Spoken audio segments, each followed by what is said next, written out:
Amen. Price the Lord. சங்கீதம் 139 pastor நம்முடைய வார்த்தையை கொடுப்பார். Price the Lord. ஹalleluya. 139 சங்கீதம் 1 முதல் 24 வசனங்கள் வரைக்கும் கொடுக்கப்பட்டிருக்கிறது. இந்த வசனங்கள் இதெல்லாம் பார்க்கும் பொழுது கர்த்தர் சர்வ வியாபியாய் இருக்கிறார், சகலத்தையும் அறிந்திருக்கிறார். கர்த்தர் மனுஷனை பரிபூர்ணமாக அறிந்து வைத்திருக்கிறார். மனுஷனை பிரமிக்கத்தக்கதான அதிசயமாயும் விசித்திர வினோதமாயும் உண்டாக்கி வைத்திருக்கிறார். அவனுடைய சிந்தனைகள், கிரியைகள், சூழ்நிலைகள் எல்லாவற்றையும் கர்த்தர் அறிந்திருக்கிறார். ஹல்லேலூயா. இக்காலை வேளையிலே தேவ சன்னிதானத்திலே வந்திருக்கிற ஒவ்வொரு பிள்ளைகளையும் கர்த்தர் அறிந்திருக்கிறார். ஹல்லேலூயா, ஹல்லேலூயா. நம்முடைய தியானத்திற்கென்று நாம் எடுத்துக்கொண்டதான வசனங்கள் 139 சங்கீதம் 23, 24 வசனங்களை நாம் வாசிப்போம். தேவனே என்னை ஆராய்ந்து என் இருதயத்தை அறிந்து கொள்ளும், என்னை சோதித்து என் சிந்தனைகளை அறிந்து கொள்ளும், வேதனை உண்டாக்கும் வழி என்னிடத்தில் உண்டோ என்று பார்த்து நித்திய வழியிலே என்னை நடத்தும். ஹல்லேலூயா, ஹல்லேலூயா. இக்காலை வேளையிலே வந்திருக்கிறதான ஒவ்வொரு தேவ பிள்ளைகளையும் கர்த்தர் அறிந்திருக்கிறார். ஹல்லேலூயா. இந்த 2 வசனங்களை பார்க்கும் பொழுது இந்த சங்கீத பகுதி தாவீது ராஜா எழுதியதான சங்கீத பகுதி.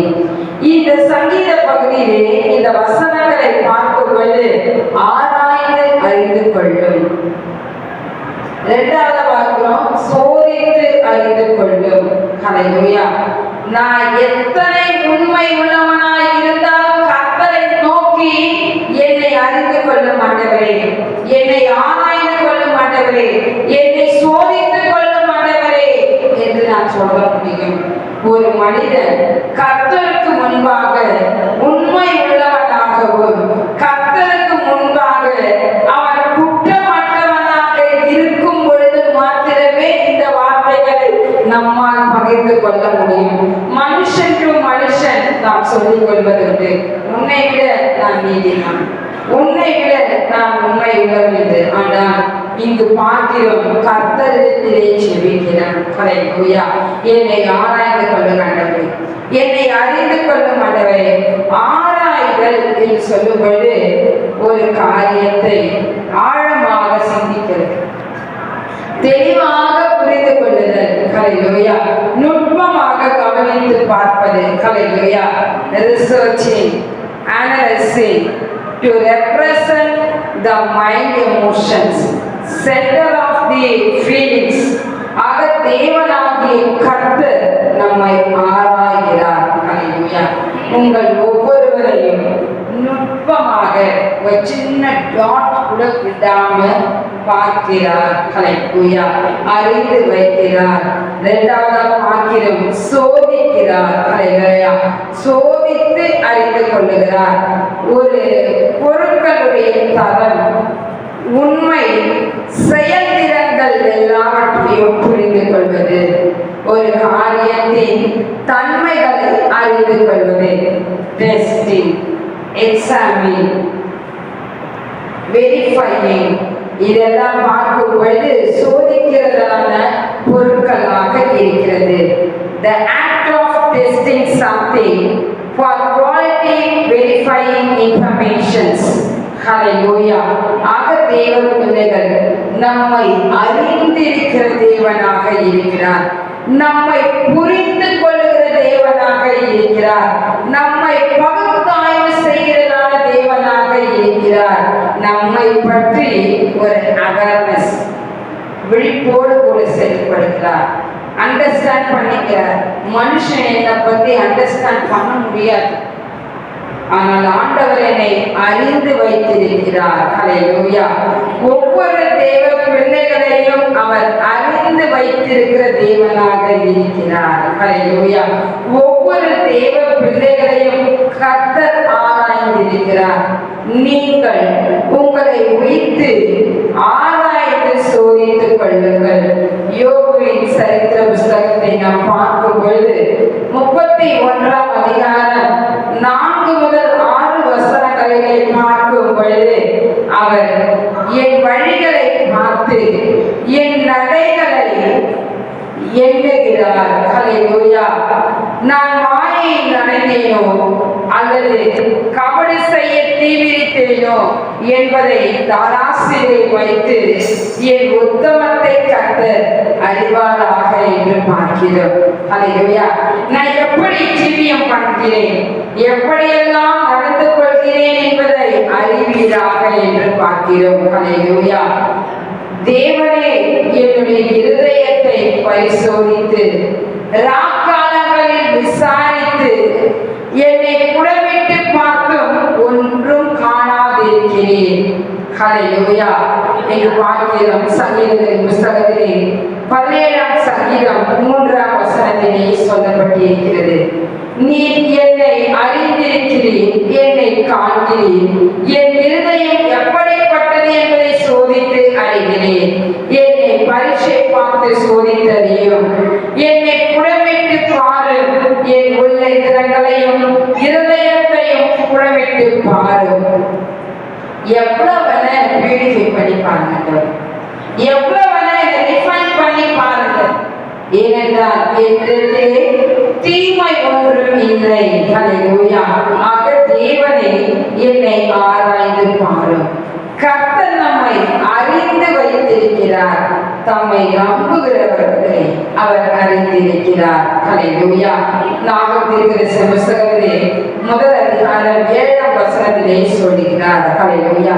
இருதயத்தையும் உள்ளங்களை அறிந்திருக்கிறார். உள்ளத்தில் உள்ளவைகள் எல்லாவற்றையும் அறிந்திருக்கிறார். உள்ளங்களையும் இருதயங்களையும் ஆராய்கிறார். கிரியைகளின்படி பலன் அளிக்கிறார். ஹல்லேலூயா.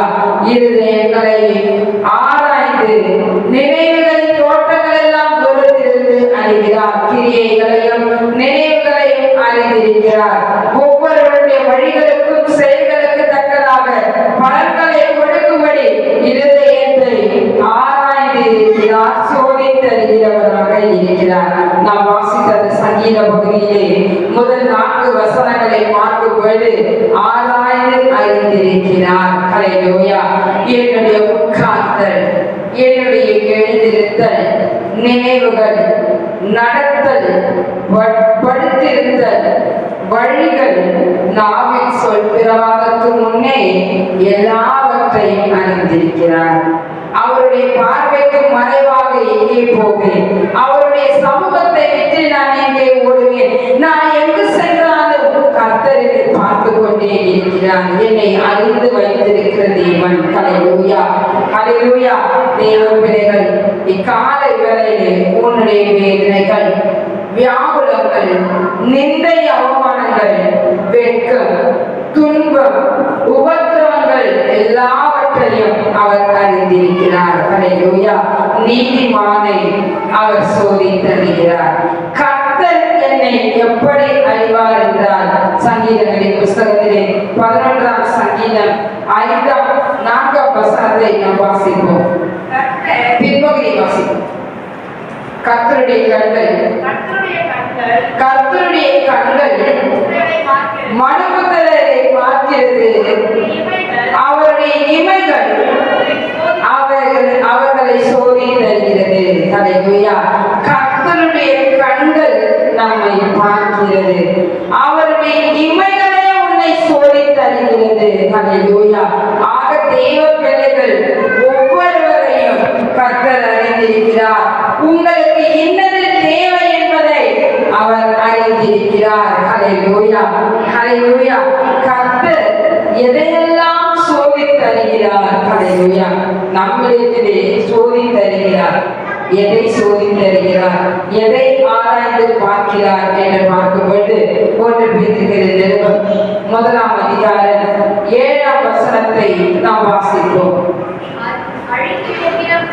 அழிந்து போகிற பொன் அக்கினியினாலே சோதிக்கப்படும், அதை பார்க்கிலும் அதிக விலையேறப்பட்டதாய் இருக்கிற உங்கள் விசுவாசம் சோதிக்கப்பட்டு இயேசு கிறிஸ்து வெளிப்படும் பொழுது உங்களுக்கு புகழ்ச்சியும் கனமும் மகிமையும் காணப்படும். ஹல்லேலூயா. அழிந்து போகிறதான பொன், ஹல்லேலூயா, தங்கத்தை எதினாலே சோதிப்பார்கள் என்று பார்க்கும் பொழுது அக்கினியினாலே சோதிக்கப்படுகிறது. அதைவிட பெரிதாயிருக்கிறது உங்கள் விசுவாசம். ஹல்லேலூயா. தேவன் பேரில் வைக்கிற விசுவாசம் தங்கத்தை விட அதிக விலையேறப்பட்டது. ஹல்லேலூயா. ஆக தேவ பிள்ளைகள், உங்கள் விசுவாசம் சோதிக்கப்பட்டு இயேசு கிறிஸ்து வெளிப்படும் பொழுது உங்களுக்கு புகழ்ச்சி, மகிமை, கனமும் உண்டாகும் என்று பார்க்கிறோம். ஒவ்வொரு தேவ பிள்ளையுடைய வாழ்க்கையிலே நாம் பார்க்கும் பொழுது நம்முடைய விசுவாசம் சோதிக்கப்படுகிறது, ஆராயப்படுகிறது, பரிசோதிக்கப்படுகிறது. ஹல்லேலூயா. ஹல்லேலூயா. யோபுவை குறித்து நாம் பார்க்கிறோம். நீதிமானாக இருந்தவன், உத்தமனாக இருந்தவன், சன்மார்க்கனாக இருந்தவன், பொல்லாப்புக்கு விலகுகிறவன், அவனை போல பூமியில் ஒருவனும் இல்லை. கிழக்கத்திய புத்திரரில் பெரியவனாய் இருந்தவன். ஹல்லேலூயா. ஹல்லேலூயா. கிழக்கத்திய புத்திரர்களிலே ஊத்ஸ் தேசத்திலே பெரியவனாக இருந்தவன். அவனுக்குரியதான எல்லா ஆஸ்திகளும் ஒரே நாளில் இழக்கப்பட்டவைகள். ஹல்லேலூயா. அவனுக்கு இருந்ததான மக்கள் எல்லாவற்றையும் இழந்தவனாக இருக்கிறான். ஹல்லேலூயா. ஹல்லேலூயா. ஹல்லேலூயா. விற்பனாக பார்க்கப்பட்டு தன்னுடைய சரீரம் முழுவதும் வியாதி கண்டவனாக இருக்கிறான். ஹல்லேலூயா. இப்படிப்பட்ட சூழ்நிலைகளை ஒரு இமேஜினேஷன் பண்ணும் பொழுது நம்முடைய வாயிலிருந்து என்ன வார்த்தைகள் வெளிப்படுகிறது?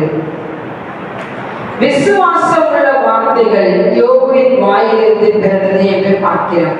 கர்த்தர் கொடுத்தார், கர்த்தர் எடுத்தார், அவருடைய நாமத்துக்கே சொல்கிறார்.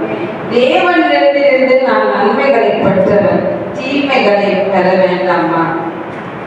ஏனென்று பார்க்கும் பொழுது உன்னுடைய விசுவாசத்தை அவர் சோதிக்கிறார். ஹல்லேலூயா. ஹல்லேலூயா. யோபு தீமைகளை அனுபவிப்பது அதிக பாக்கியமாக நாம் இருக்கிறோம். ஏனென்றால் கர்த்தர் உன்னுடைய விசுவாசத்தை சோதித்து பார்க்கிறார். ஹல்லேலூயா. சோதித்து உன்னை அறிந்து கொள்ளுகிறார்.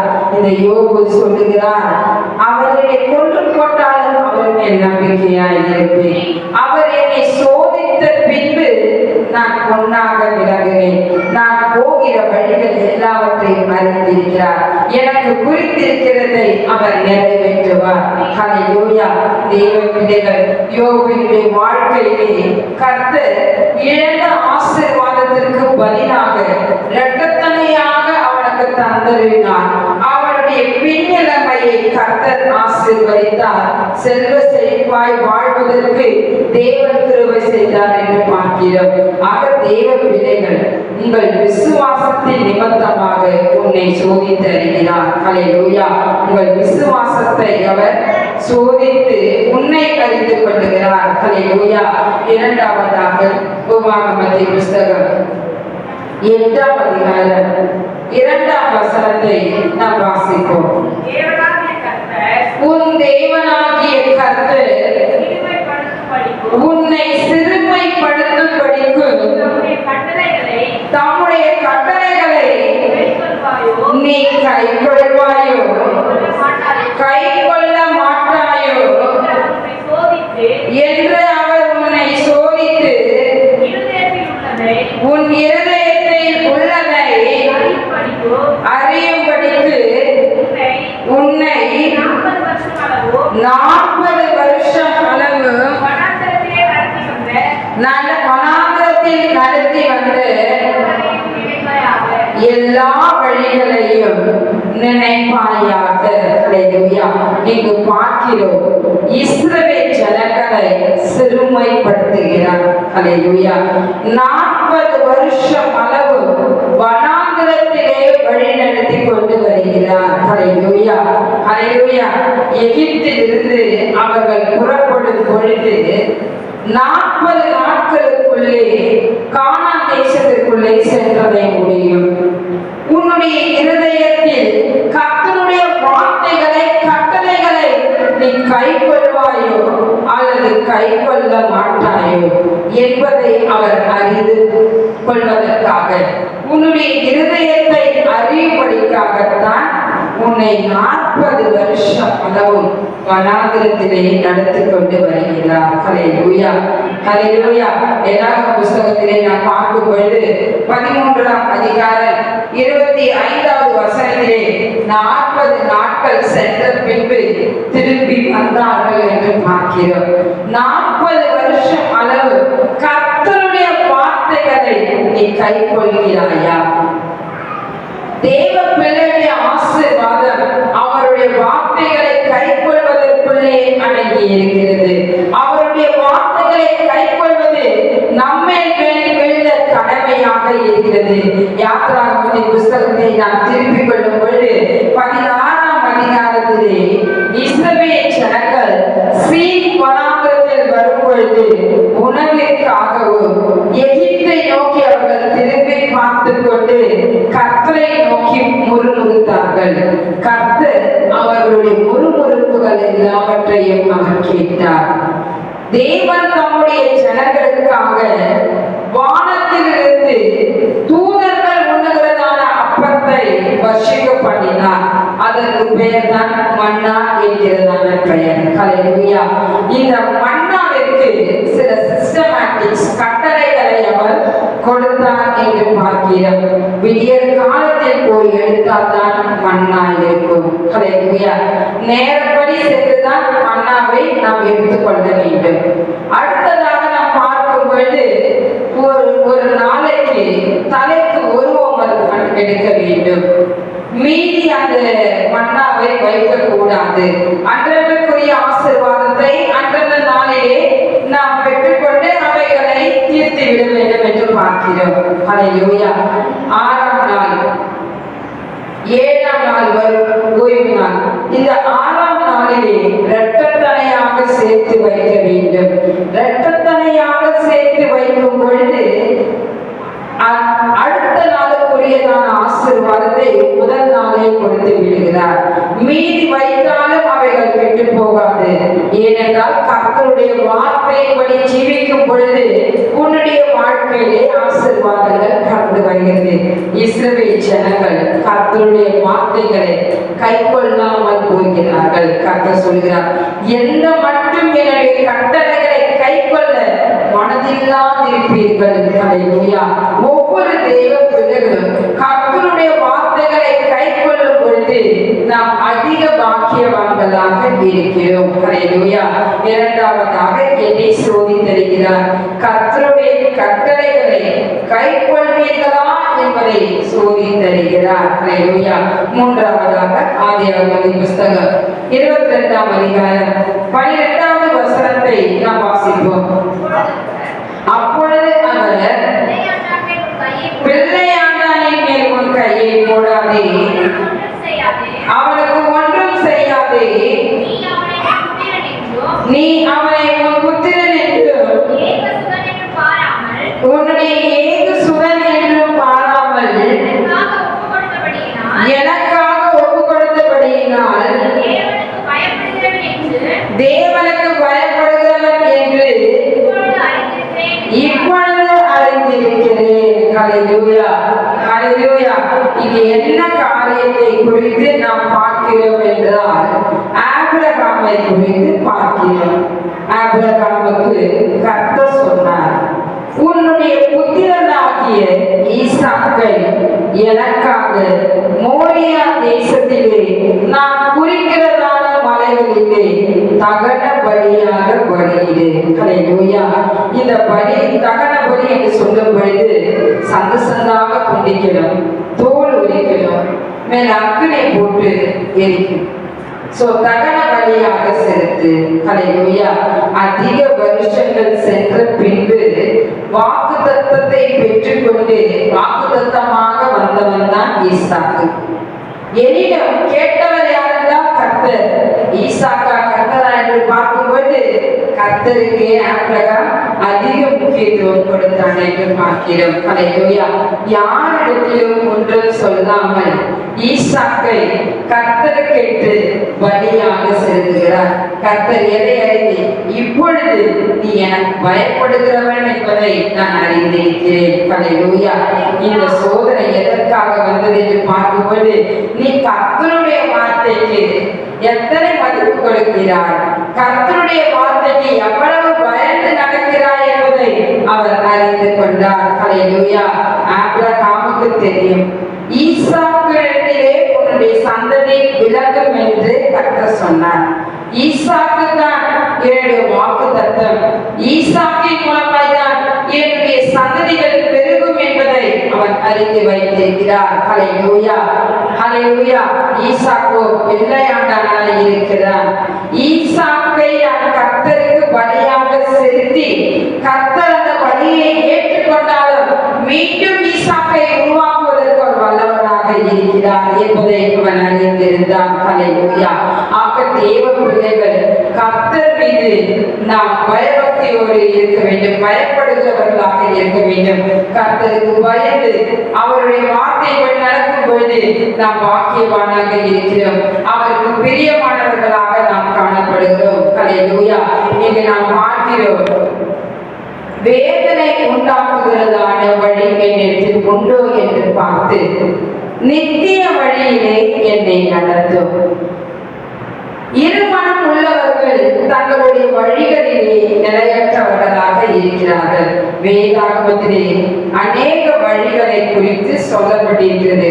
வேதனை உண்டாக்குகிறதான வழிகள், முரட்டாட்டம் உள்ள வழி, பாவிகளுடைய வழி, பொய் வழி, தீய வழி, பின்வாங்குகிறவர்களுடைய வழி, தாறுமாறுகளின் வழி, மரண வழி, குற்றமுள்ளவனின் வழி, பிழையாமையினுடைய வழி, அநீதியின் வழி, மதியினரின் வழி, சோம்பேறியினுடைய வழி, கொடுமை உள்ளவனின் வழி, துன்மார்க்கத்தின் வழி, இரு வழிகளிலே நடக்கிறவன் அவன்.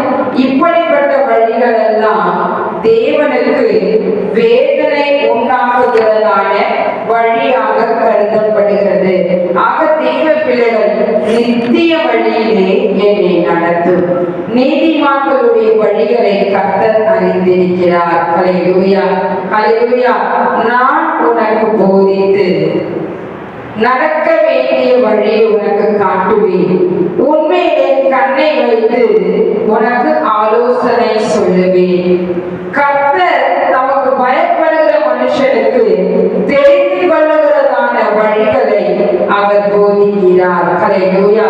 நம்முடைய காலடிகள் வழுவாதபடிக்கு நம்முடைய நடைகளை அவருடைய வழிகளிலே சிறப்படுத்துகிற தேவனாக இருக்கிறார். ஆக தேவ பிள்ளைகள் அவருடைய வழிகளின்படி நடக்கும் பொழுது நித்திய வழிக்கு நேரே நம்மை வழி நடத்துகிறார். அவன் அவனுடைய வழிகளுக்கு தக்கதாகவும் கிரியைகளுக்கு தக்கதாகவும் கர்த்தர் பலன் அளிக்கிறார். ஏசாயா தீர்க்கதரிசன புஸ்தகத்திலே நாம் பார்க்கும் பொழுது 2ஆம் அதிகாரம் 3ஆம் வசனத்திலே கர்த்தருடைய பர்வதத்துக்கு யாக்கோபின் தேவனுடைய ஆலயத்துக்கு போவோம் பாருங்கள், அவர் தம்முடைய வழிகளை நமக்கு போதிப்பார், அவருடைய பாதைகளிலே நடப்போம் என்று பார்க்கிறோம்.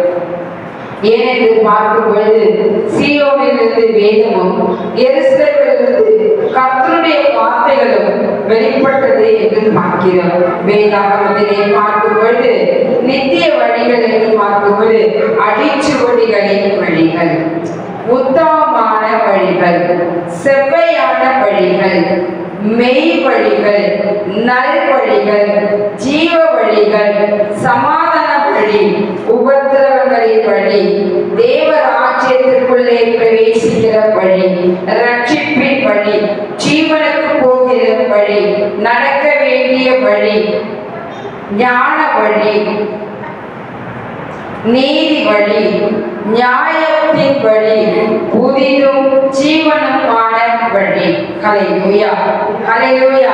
தேவ பிள்ளைகள், வேதாகமத்திலே வேதனை உண்டாக்குகிறதான வழிகள் 15, நித்திய வழிகள் 15 சொல்லப்படுகிறது. இங்கெல்லாம் நாம் பார்க்கும்போது நித்திய வழிக்குள்ளே ஆண்டவராகிய இயேசு கிறிஸ்து இவ்வுலகத்திலே நானே வழியும் சத்தியமும் ஜீவனுமாய் இருக்கிறேன் என்று அவர் சொல்லியிருக்கிறார். ஹல்லேலூயா, ஹல்லேலூயா. தமது மாம்சத்தின் திரையின் வழியாய் இவ்வுலகத்திற்கு புதிதும் ஜீவனமான ஒரு மார்க்கத்தை உண்டாக்கி கொடுத்தார். துர்மான சாட்சிகள் எல்லாம் நீங்கி தெளிக்கப்பட்டதான இருதயத்தோடு கூட விசுவாசத்தின் பூரண நிச்சயத்தோடு அவரிடத்தில் நாம் சேர்ந்திருக்கிறோம் என்று பார்க்கிறோம். அவருடைய சத்தத்தை அறிந்திருக்கிறவர்கள் அவருக்கு பின் செல்லுகிறார்கள். வாசலால் நாம் பிரவேசிக்கும் பொழுது உள்ளும் புறமும் சென்று மேய்ச்சல்களை நாம் கண்டடைகிறவர்களாக இருக்கிறோம். ஹல்லேலூயா, ஹல்லேலூயா. வழியாக வெளிப்பட்டவர் நமக்கு வாழ்வதற்கு உண்டானதான வழி நெறிமுறைகளை அவர் காட்டிக் கொடுத்து போய்விட்டார். ஹல்லேலூயா. ஆக தேவ பிள்ளைகள் ஒவ்வொருவரும் நித்திய வழியிலே நம்மை நடத்துவதற்கு வல்லவராக இருக்கிறார். வேதாகமத்திலே பார்க்கும்போது 42 ராஜாக்களை குறித்து சொல்லப்பட்டிருக்கிறது. இஸ்ரவேல் ராஜாக்கள், இவர்களிலே யோசியா ராஜாவை குறித்து பார்க்கிறோம். இந்த யோசியா ராஜாவுடைய நாட்களிலே மிகவும் செல்வ செழிப்பாக கூட இஸ்ரவேல் ஜனங்கள் எல்லாம் வாழ்ந்தார்கள் என்று பார்க்கிறோம். ஹல்லேலூயா. இந்த யோசியா ராஜா எப்படிப்பட்டதான வழிகளில் நடந்தான் என்றால், கர்த்தருக்கு பிரியமான வழிகளிலே அவன் நடந்தான். ஏன் இந்த யோசியா ராஜாவை மாத்திரம் பர்டிகுலரா சொல்ற பார்க்கும்போது 8 வயதிலே ராஜாவாய் இருந்தான். நாம் நினைக்கிறோம் 8 வயது பிள்ளைக்கு என்ன தெரிய போகிறது, 8 வயது பிள்ளை வேதாகமத்தை அரசாங்கம் என்று பார்க்கிறோம். ஹல்லேலூயா, ஹல்லேலூயா. இந்த 8 வயது பிள்ளைக்கு கர்த்தரை தேடுகிறான். கர்த்தருடைய வார்த்தையின்படி அவன் ஜீவிதம் செய்தான். நியாயப்பிரமாண புஸ்தகத்தை கண்டெடுத்து அவைகளின்படி இருக்கிறதான காரியங்களை அவன் செய்தான் என்று பார்க்கிறோம். இவனுடைய நாட்களிலே ஆலயம் பழுது பார்க்கப்பட்டது, பஸ்கா ஆசரிக்கப்பட்டது. கர்த்தருடைய வார்த்தைகளை கேட்டவுடனே கர்த்தரிடத்திலே இருதயம் இலகி கர்த்தரை நோக்கி தன்னை தாழ்த்தி கொண்டு அழுது விண்ணப்பம் பண்ணியிருந்தானே, இவனுடைய ஜெபங்கள் கேட்கப்படுது என்று பார்க்கிறோம். ஹல்லேலூயா. இவனுடைய தகப்பன் மனாசேயை போல ஒரு பொல்லாப்பான காரியத்தை இவன் செய்யவில்லை.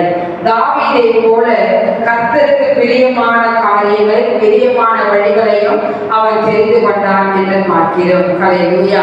ஆக தேவ பிள்ளைகள், கர்த்தர் நம்மை ஆராய்ந்து சோதித்து அறிகிறார். ஆக தேவ பிள்ளைகள் ஒவ்வொருவரும் நித்திய வழியிலே நடக்கும் பொழுது நிச்சயமாய் நித்திய ஜீவனுக்கு நேரே நம்மை வழிநடத்துவாராக. Praise the Lord. கர்த்தர் இந்த சங்கீத புதிய கொடுத்து விட நம் கரங்களை தட்டி ஒரு தேவ நாமத்தை